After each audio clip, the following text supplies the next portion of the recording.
नफरत का दीवार हिंदू और मुसलमान के बीच में बना दिया गया है। हमारे सदियों का जो भाईचारा आपसी सौहार्द था उसको मिटा दिया गया है। इसलिए सजग होने की जरूरत है। आज आपका भविष्य, आपके बच्चे का भविष्य अंधकार में जा रहा है। आज आपको सजग होने की जरूरत है, क्योंकि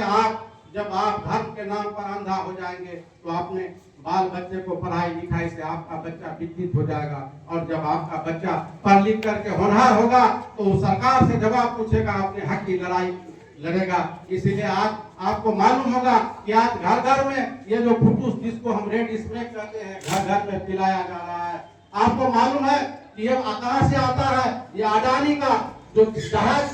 अडानी का जो पानी जहाज का जो हवाई अड्डा है, जो पानी जहाज का जो वहाँ पे बंदरगाह है गुजरात में, वो तमाम जो है अफगानिस्तान के रास्ते पूरे हिंदुस्तान में ये अडानी जी का है, जिसको कि आप बीच बीच में सुनते होंगे, कभी 21 लाख करोड़ का, 21,000 करोड़ का, कभी 10,000 करोड़ का पकड़ा जाता है। वो तमाम मोदी जी के जो दोस्त हैं अडानी जी, सब उनका तमाम ये तमाम जो रेड स्नेक है, जिसको हम कुतुब जिसको कहते हैं, जो आज सबके घर से बाल बच्चे उसको जो है ले लेके सबका नशा, सबका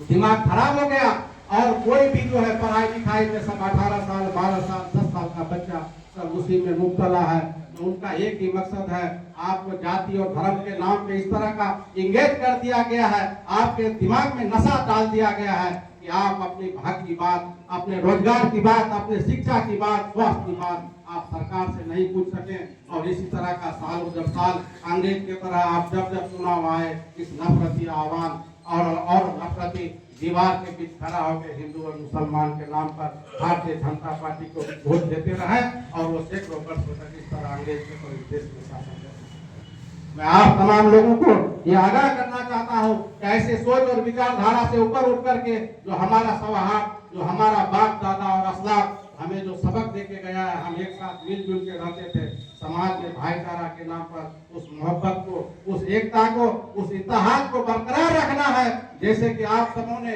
इस आने वाले एमपी चुनाव में सीमांचल के तमाम जनताओं ने उसका एक सबक देने का काम किया और एक संदेश इस देश को देने का काम किया कि हम सीमांचल वासी, तुम लाख लड़ाना चाहो लेकिन हम लड़ेंगे नहीं, और हम एकता के साथ यहाँ रह करके इस देश में सामंती ताकत को मिटाने का काम करेंगे। आज उसी की देन है कि सीमांचल की सरजमीन से 3 एमपी जीत करके दिल्ली की गद्दी पर भेजा गया है।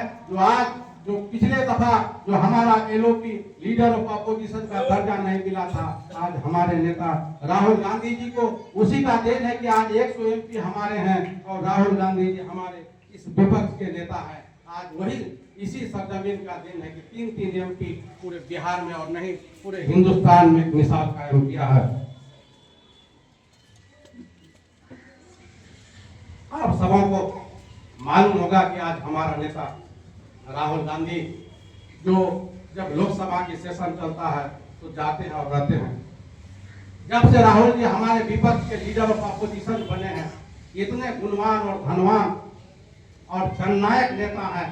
जब सामने में हमारे प्रधानमंत्री हुआ करते हैं और सामने में हमारे विपक्ष के लीडर राहुल गांधी जी जब सवाल करते हैं, तो आप सबों ने पिछले दफा जब सेशन चला है देखे होंगे कि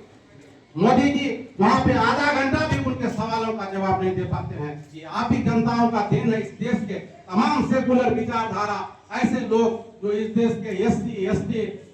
आदिवासी पिछड़ा तमाम लोग जो इस देश के गांधी और नेहरू के और इस देश के संविधान जो बाबा साहब भीमराव अंबेडकर ने इस देश में प्यारा संविधान दिया, उस संविधान की देन है कि तमाम लोगों ने मिलकर के इस देश में अपोजिशन